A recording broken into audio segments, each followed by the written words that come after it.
വീണ്ടും വീണ്ടും പ്രകോപനമുണ്ടാക്കിക്കൊണ്ടിരിക്കുകയാണ്. ഇതിനെ നമുക്ക് ലളിതയുക്തി കൊണ്ട് വിശദീകരിക്കാൻ കഴിയില്ല. ഇന്നത്തെ ദിവസത്തിൻ്റെ പ്രാധാന്യം എന്താ? ഇന്ന് ജൂൺ 25, 2025 50 വർഷങ്ങൾക്ക് മുമ്പ് 1975 ജൂൺ മാസം 25-ാം തീയതി അടിയന്തരാവസ്ഥ പ്രഖ്യാപിക്കുമ്പോൾ അതിൻ്റെ അരനൂറ്റാണ്ട് തികയുന്ന ദിവസമാണ്. ഈ ദിവസമാണ് നമ്മളിത് വീണ്ടും ചർച്ചയ്ക്കെടുക്കുന്നത്. സ്വാതന്ത്ര്യത്തെക്കുറിച്ചും അടിയന്തരാവസ്ഥയെക്കുറിച്ചും എം.എൻ. വിജയൻ മാഷ് പറഞ്ഞൊരു വാചകമുണ്ട്. അത് ഈ ഘട്ടത്തിൽ വളരെ പ്രസക്തമാണ്. എന്താണ് എം.എൻ. വിജയൻ മാഷ് പറയുന്നത്? ഒരു പശുവിനെയാണ് അദ്ദേഹം ഉപമിക്കുന്നത്. പശു തൻ്റെ കഴുത്തിലെ കയറ് അത് മുറുകുമ്പോൾ മാത്രമാണ് പാരതന്ത്ര്യത്തിൻ്റെ ബോധം ആ പശുവിൽ ഉണ്ടാവുകയുള്ളൂ. അതുവരെ, അതായത് പശു കഴുത്തിൽ കെട്ടിയിരിക്കുന്ന കയറ് മുറുകുന്നതുവരെയും അതൊരു ജനാധിപത്യ വ്യവസ്ഥയിലാണെന്ന് വിശ്വസിച്ചു കൊണ്ടേയിരിക്കും. യഥാർത്ഥത്തിൽ അടിയന്തരാവസ്ഥ നേരിട്ട് നമ്മുടെ മുന്നിലുള്ളൊരു കയർ കുരുക്കായിരുന്നുവെങ്കിൽ ഇപ്പോൾ ഇന്ന് ഭാരതാംബയുടെ പേരിലും പാർലമെൻറ്റിൽ സ്ഥാപിച്ച ചെങ്കോലിൻ്റെ പേരിലും ഹിന്ദുത്വ എന്ന പ്രൊജക്റ്റിൻ്റെ പേരിലും ഈ നാട്ടിൽ നടപ്പിലാക്കിക്കൊണ്ടിരിക്കുന്നത് ഇങ്ങനെ കഴുത്തിൽ കെട്ടിയിരിക്കുന്ന ഒരു കയറ് സാവധാനം മുറുക്കിക്കൊണ്ടിരിക്കുന്ന ഒരു ഫാസിസ്റ്റ് രീതിയാണ്. പാരതന്ത്ര്യത്തിൻ്റെ ലോകത്തേക്ക് വളരെ സാവധാനമേ നമ്മൾ എടുക്കുന്നുള്ളൂ. പക്ഷേ ഇതാർക്കും ഫീൽ ചെയ്യുന്നില്ല. അതുകൊണ്ടാണ് തൃശ്ശൂർ മാളയിൽ ഭാരതാംബയുടെ ചിത്രം വയ്ക്കുമ്പോൾ ചില ആളുകൾക്കെങ്കിലും സംശയം തോന്നി, ഇതിനകത്ത് എന്താ കുഴപ്പം എന്ന് പ്രത്യക്ഷത്തിൽ തോന്നുന്നതിൻ്റെ കാരണം നേരത്തെ പറഞ്ഞതുപോലെ പശുവിൻ്റെ കഴുത്തിലെ കയറ് മുറുകിയിട്ടില്ല. അവിടെ വന്നിരിക്കുന്ന ആളുകളെ സംബന്ധിച്ചിടത്തോളം അതവരുടെ ആവിഷ്കാര സ്വാതന്ത്ര്യത്തിൻ്റെ, അതവരുടെ ഭാരതാംബ എന്ന് പറയുന്ന ഒരു സാഹിത്യ സങ്കല്പത്തിൻ്റെ ഒരു പ്രതീകമല്ലേ എന്നുള്ളതാണ്. എന്നാൽ വസ്തുതകൾക്ക് വിരുദ്ധമാണ് അത് എന്നുള്ളത്. ആ പ്രതീകം എന്ന് പറയുന്നത് ഒരു ഫാസിസ്റ്റ് ചിഹ്നമായി മാറുന്നു എന്നുള്ളത് അറിയാതെയാണ് അതിലെ കാവിക്കൊടി, അതിലെ ഭൂപടം, അതിൽ പ്രതിപാദിച്ചിരിക്കുന്ന സ്ത്രീയുടെ രൂപം, അതിൽ പരാമർശിച്ചിരിക്കുന്ന വിഷയങ്ങൾ, ഇതെല്ലാം നമ്മൾ സൂക്ഷ്മമായ പഠനത്തിന് വിശദമാക്കുമ്പോഴാണ് ഇത് ഒരു ഫാസിസ്റ്റ് രീതിയാണെന്നും ഒരു ഹിന്ദുത്വ പ്രോജക്റ്റിനെ എങ്ങനെയാണ് നമ്മുടെ സമൂഹത്തിൻ്റെ ബോധ്യത്തിലേക്ക് ലയിപ്പിക്കാനുള്ള ബോധപൂർവമായ ശ്രമമാണെന്നും മനസ്സിലാക്കുന്നത്. എങ്ങനെയാണ് സ്പെയിനിൽ ഫ്രാങ്കോ ഫാസിസം കൊണ്ടുവന്നത്? സ്പെയിനിൽ ഫ്രാങ്കോ ഫാസിസം കൊണ്ടുവരുന്നത് ആ അർത്ഥത്തിൽ നാഷണൽ യുണൈറ്റിയുടെ പേരിലായിരുന്നു. സ്പാനിഷ് യുണൈറ്റി ആയിരുന്നു, സ്പാനിഷ് ഐക്യമായിരുന്നു ഒരു പ്രധാനപ്പെട്ട ആശയം. ആ ആശയത്തിൻ്റെ പേരിലാണ് ഫ്രാങ്കോ കൊണ്ടുവരുന്നത്. പക്ഷേ അതിനവിടെ സ്റ്റേറ്റിൻ്റെ പിന്തുണയുണ്ടായിരുന്നു. അതിനുശേഷം മുസോളിനി കൊണ്ടുവരുന്നു. ഏകദേശം ഒരേ കാലത്ത് 1939-40 കാലഘട്ടങ്ങളിൽ ഇറ്റലിയിൽ മുസോളിനി കൊണ്ടുവരുന്നു. അവിടെയും സ്റ്റേറ്റിൻ്റെയും പാർട്ടിയുടെയും പിന്തുണയുണ്ടാവുന്നു. ഹിറ്റ്ലർ കൊണ്ടുവരുന്നു ജർമ്മനിയിൽ, അവിടെയും അതിൻ്റെ പിന്തുണയുണ്ടാവുന്നു. നമുക്കറിയാവുന്ന ഫാസിസ്റ്റ് രൂപങ്ങൾ സ്പെയിനിലെ ഫ്രാങ്കോയുടെയും ഇറ്റലിയിലെ മുസോളിനിയുടെയും ജർമ്മനിയിലെ ഹിറ്റ്ലറുടെയുമാണ്. പക്ഷേ എന്നാൽ ഇതിൽ നിന്ന് വ്യത്യസ്തമായൊരു പ്രോജക്റ്റാണ് ഹിന്ദുത്വ പ്രോജക്റ്റ്. എന്താ ഹിന്ദുത്വ പ്രോജക്റ്റിൻ്റെ പ്രശ്നം? ഇപ്പോൾ ഹിന്ദുത്വ എന്ന് പറയുന്ന ആശയത്തിന് സ്റ്റേറ്റിൻ്റെ പിന്തുണ ആവശ്യമില്ല, ഒരു പാർട്ടിയുടെ പോലും പിന്തുണ ആവശ്യമില്ല. ഭാരതാംബ എന്ന് പറയുന്ന ഒരൊറ്റ ചിഹ്നത്തിനു തന്നെ ഹിന്ദുത്വ എന്ന ആശയത്തെ സമൂഹത്തിൽ ഒരു ആഴത്തിൽ വേരോടുന്ന ഒരു അസ്വസ്ഥതയായിട്ട് മാറ്റാൻ പറ്റും. അതിന് പിന്നിൽ അണിനിരക്കുന്ന മനുഷ്യരുണ്ടാവും.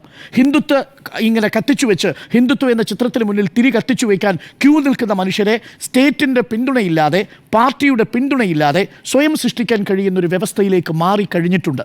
അതിൻ്റെ തുടക്കമാണ് നമ്മളിപ്പോൾ കണ്ടുകൊണ്ടിരിക്കുന്നത്. ഇല്ലെങ്കിൽ തൃശ്ശൂരിൽ മാളയിൽ ഒരു കരയോഗത്തിൽ ഈ ചിത്രം എങ്ങനെ വന്നു എന്നാണ് നമ്മൾ വിശ്വസിക്കുക. നിങ്ങളൊന്ന് ആലോചിച്ച് നോക്കി. അവിടെയാണ്, ഏതെങ്കിലും ഒരു സ്റ്റേറ്റിൻ്റെ പരിപാടിയിലല്ല തുടങ്ങി വെച്ചത്. എവിടെ? രാജ്ഭവനിൽ ഒരു സ്റ്റേറ്റിൻ്റെ പരിപാടിയിൽ. ഇപ്പോൾ നടക്കുന്നത് എവിടെയാണ്? സ്റ്റേറ്റിന് പുറത്ത്, സമൂഹത്തിൻ്റെ മധ്യത്തിൽ. ഇപ്പോൾ നടക്കുന്ന സ്ഥലം എവിടെയാണ്? അത് കേരള സർവകലാശാലയുടെ സെനറ്റ് ഹാളാണ്. എന്താ സെനറ്റ് ഹാളിലെ ചട്ടം? ഞാൻ ഇന്നിപ്പോൾ രജിസ്ട്രാറുമായി ബന്ധപ്പെട്ട് ഈ ഉത്തരവ് കൊടുത്ത ആ ഉത്തരവ് ഒന്നെടുത്തു. ആ ഉത്തരവിൽ പറയുന്നത് ഇങ്ങനെയാണ്, ഞാനിത് വായിക്കാം. ശ്രീ പത്മനാഭ സേവാ സമിതിയുടെ നേതൃത്വത്തിൽ അടിയന്തരാവസ്ഥയുമായി ബന്ധപ്പെട്ട് നടക്കുന്ന ഒരു പരിപാടിക്കാണ് ഈ അനുമതി കൊടുത്തിരിക്കുന്നത്.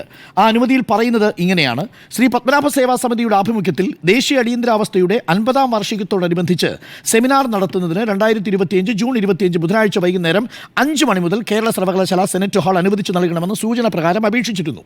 പരിപാടിക്ക് സെനറ്റ് ഹാൾ അനുവദിക്കുന്നതിന് സർവകലാശാലയുടെ നിലവിലുള്ള നിബന്ധനകൾ കർശനമായി പാലിക്കേണ്ടതാണ്. മതപരമായ പ്രസംഗങ്ങളോ പ്രഭാഷണങ്ങളോ ഒഴിവാക്കേണ്ടതും സർവകലാശാലയുടെ വിദ്യാഭ്യാസ സാംസ്കാരിക പ്രതിച്ഛായയ്ക്ക് ഹാനി വരാത്ത വിധത്തിൽ പരിപാടി സംഘടിപ്പിക്കേണ്ടതുമാകയാൽ വിശദമായ കാര്യപരിപാടി സർവകലാശാലയിൽ ഈ പറയുന്നത് പോലെ ചട്ടങ്ങൾക്ക് വിധേയമായിട്ട് അത് അനുവദിച്ചു കൊള്ളുന്നു എന്നുള്ളതാണ് ഉത്തരവ്. ആ ചട്ടം ഞാനൊന്ന് പരിശോധിച്ചു. ആ ചട്ടമാണ് നേരത്തെ ജിമ്മി സൂചിപ്പിച്ചത്. ആ ചട്ടത്തിൽ പറയുന്ന ഏറ്റവും പ്രധാനപ്പെട്ട ഒരു കാര്യം, ഈ പരിപാടി നടത്തുന്ന, അല്ലെങ്കിൽ ചട്ടം നമ്പർ 2, ഏതെങ്കിലും തരത്തിൽ ഈ പരിപാടി നടത്തുന്ന ആളുകൾ സെനറ്റ് ഹാള് വാടകയ്ക്ക് എടുക്കുന്ന ഈ പരിപാടിക്കല്ലാതെ ഏതെങ്കിലും തരത്തിൽ മറ്റൊരു പരിപാടിക്ക് അത് ഉപയോഗിക്കാൻ പാടുള്ളതല്ല എന്ന് വളരെ കൃത്യമായി പറയുന്നുണ്ട്. മതചിഹ്നങ്ങൾ ഉപയോഗിക്കാൻ പാടില്ല എന്ന് വളരെ കൃത്യമായി തന്നെ ചട്ടം 2 പറയുന്നുണ്ട്. മതപരമായിട്ടുള്ള ഏതെങ്കിലും ഒരു പരിപാടിയിലോ ഏതെങ്കിലും തരത്തിലുള്ള പ്രസംഗങ്ങളോ ആ പരിപാടിയിൽ ഉൾപ്പെടുത്തി സെനറ്റ് ഹാളിൽ നടത്താൻ പാടുള്ളതല്ല. കാരണം അതൊരു അക്കാദമിക് ഇൻസ്റ്റിറ്റ്യൂഷനാണ്. അത്തരമൊരു അക്കാദമിക് ഇൻസ്റ്റിറ്റ്യൂഷന് ഏതെങ്കിലും തരത്തിൽ മതപരമായ വിഭാഗീയ ചിന്ത പടർത്തുന്ന ഒരു പരിപാടി അനുവദിക്കുക സാധ്യമല്ല. അപ്പോൾ ചോദ്യം ഇതാണ്, എന്താണ് അവിടെ മതപരമായിട്ടുള്ള പ്രശ്നം? ഇവിടെ വന്നിരിക്കുന്നത് ഭാരതാംബയല്ലേ? ആ ഭാരതാംബ മതപരമായിട്ട് എങ്ങനെയാണ് പ്രശ്നമാകുന്നതെന്നേ? അപ്പോൾ ചോദ്യം ഇതാണ്, നിങ്ങളുടെ ഭാരതാംബയിൽ പറയുന്ന ഈ ചിഹ്നങ്ങൾ എന്തിനെയൊക്കെ സൂചിപ്പിക്കുന്നത്? നേരത്തെ ഗവർണർ പറയുന്നു കാവി ഭാരതീയ സംസ്കാരത്തിൻ്റെ പ്രതീകമാണെന്ന് പറയുന്നു. സമ്മതിച്ചു.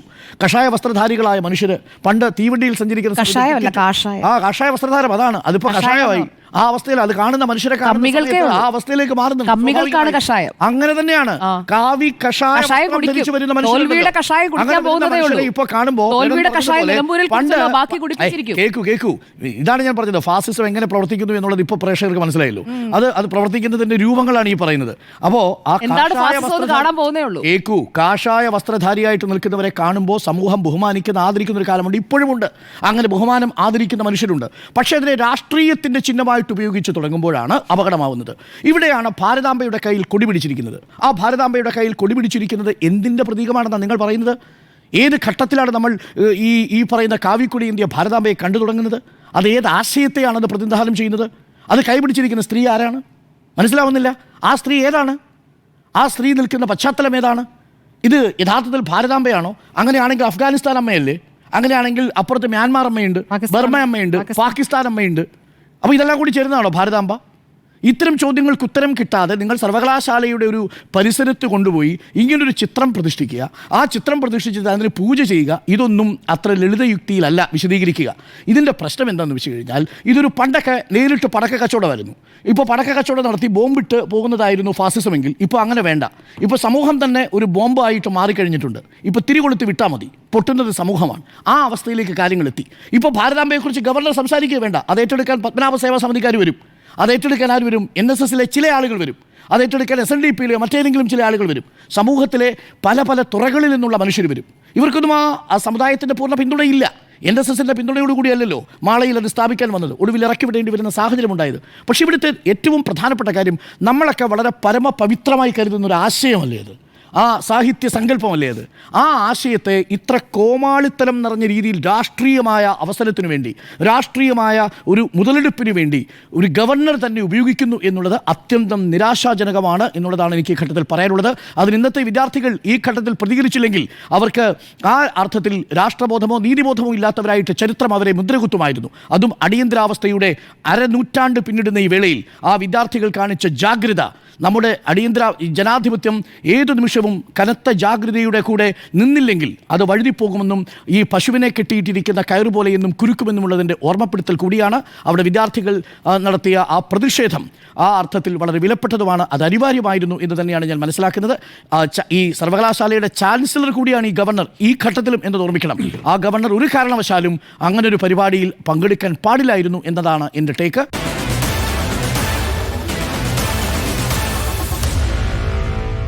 Meet the editors.